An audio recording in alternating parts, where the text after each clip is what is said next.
Hello everyone, welcome to Homeschool Autism Life. My name is Jamie, and today I would just like to share a little bit about when comparisons strike us between our special needs children and our typical children or their peer group, and how sometimes it can come as a surprise. If you are new to my channel, my name is Jamie. I've said that already, but I am a homeschool mom to an autistic 13-year-old boy named Darrion, and my two typically developing daughters, Inara and Ceana, and they are 11 and almost 10. Now today, this has been something that's been on my mind for probably 5 months, when something particularly happened to me in our home. But I know that it happens quite a lot with special needs parents as we're out in the world and we're dealing with stuff. But if you have a child who's in school, it is really, you're always confronted with where our children are falling behind or what they're missing out on. And when you're homeschooling a special needs child or in a family setting, it's amazing how you're just like, well, this is how our family dynamic works. This is the way it works for us. It's perfect. It's fine. And it's a little bit easy to be kind of isolated in that, and not in a bad way, but in a, we're okay. We're okay. And so what happened to me about 5 months ago is that my son is a reluctant learner, and so his learning green lights, if you will, if you're a Sunrise family, his green lights are very narrow, and so he's not a big paperwork kind of a guy. And so we've been working on Matthew C beta for 3 years. 3 years. And my daughter, when we decided to homeschool her, she started with the beta program. She was in grade 3. She had difficulty with her eyes. I will leave her eye therapy link down below just in case. But she was behind because her eyes weren't sending right signals to her brain. So doing math was very difficult. And so she started doing the same program Darrion was, but after eye therapy, she is doing awesome. She finished beta.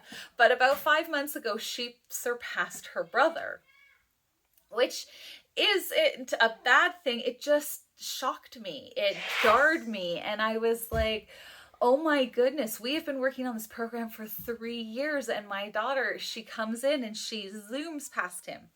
Now, logically, I understood why. I know why he did that. I know why she did that. But emotionally, it was a hit. It was a hit to me. And I thought it was kind of funny how it affected me. And I've had to kind of step back and talk to myself about it. Logically, with Darrion, I have to be there. I have to be there to keep him on track, to try and pull him out of his world. He lives in his brain, and he has all sorts of video clips in his head, stories in his head, and he is happy to live in that world. And I am pulling him out to do, say, something he doesn't prefer, like math. And so I need to be there to keep the engine going. He is capable of doing a lot of this math by himself, but he types his lesson with his tongue. Uh, there's all sorts of interesting quirks and whatever. But because I do that, because I'm there with him, I do every single page because I feel like the repetition is important so that I can pull back when I can and give him more independence, but then I'm there to help him if he needs.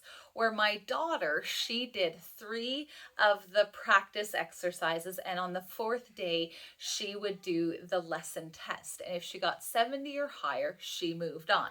So logically, it makes sense that she would zoom past him, especially since his learning ability or willingness to do math is 1 day a week. logically it makes sense, but emotionally I was like, so I had to get a handle on the emotions of it. And so that's what I really wanted to share with you if you're a child, or if you're a person with a child with special needs, because it's really, I think we live in a comparison culture, and it's really hard to sometimes get out of it or recognize we're doing it until we're in the midst of, oh my goodness, I have to like have this schedule that I'm not following, and we're so far behind. So the first one that I thought was really, really important for me to remember, I'm preaching to myself, is that my child is made by God. It is my job to come alongside him and to support, but not to push him in places where he isn't ready for, like being, like his sisters or being like his peers. He is developing at his own rate, and his story is different, and that is perfectly okay. I'll stop. It's okay.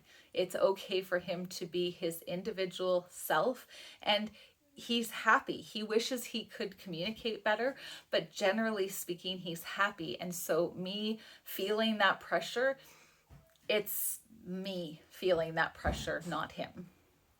Number two, I have been thinking really a lot about what my goals for his life are. Just, dreaming and hoping, yes, absolutely. But at the same time, what are the things that I absolutely wish for him, and hold those with open hands. My goals for him are not necessarily what God has planned, and it doesn't diminish it doesn't diminish his worth and his life if he doesn't meet those goals. Now, are my goals he's going to become a mad scientist who solves cancer or whatever? No. And if he does, awesome.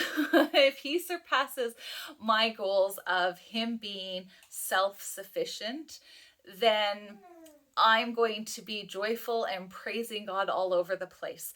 But if he doesn't meet those goals of him being self-sufficient and living on his own and making sure his checkbook is balanced and all of that, that's not a bad place for him to be either. I have to be accepting.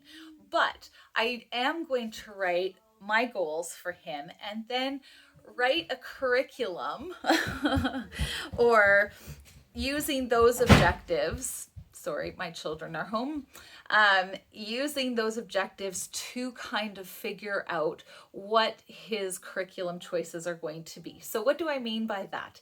It means that I don't need to look at him and go, okay, he's almost in grade 7 and I only have 5 more years with him and he still hasn't done multiplying and dividing and algebra and calculus. And like, I don't have to look at a typical child's development and go, we are so far behind. If he ends up doing algebra and calculus, woo! But I am not going to aim my thought process for those goals. I want him to be able to add and subtract, multiply, divide, use a calculator to make sure that he isn't taken advantage of when it comes to his money. And if he can't, no worries, because there are things in place that we could do to make sure that doesn't happen as well. So again, it's being able to hold your hands open and go, this is my rough draft of my goals, and let it be, and allow my son to develop the way God has planned for him. So third thing is revel in those tiny little accomplishments that he does. And I mean, that might sound kind of pattering. Is that the word that I'm looking for? I don't know. I think you know what I mean. It can sound like we're just patting them on the head and saying good job, but I think joy is something that all families with special needs more and more of, especially if you're somebody who goes to the doctor all the time, or lives in a world where there's a lot of negativity. I think that for parents, it's lovely to see those little things, those little accomplishments as big things. And then if you are joyful in those moments, then your kids can feel confident and feel like they're moving forward, because they need that too in order to feel like they're not dumb or they're not missing out on stuff. If you can make it, like, we are so proud of you, Darrion, for using the cursor when you're doing your math instead of having mommy do it. That is something small and tiny, but me saying, look at what you did, buddy, makes his life so much better and more willing to try the next thing, that next little step towards being independent. So that was something that I was wanting to share because it's been on my heart for the last 5 months as I tried to deal with my logical side and my emotional side, and really talking myself into understanding why that still hurts my mama heart sometimes, and why it's okay for it to happen, but I shouldn't sit there and I shouldn't stay there. So I hope this video has been helpful. If it has, please feel free to subscribe if you haven't already. Hit the bell notification. I make videos here on this channel every Sunday. It gets uploaded. And so thank you so much for taking the time to be with me today. We will see you next time. Bye.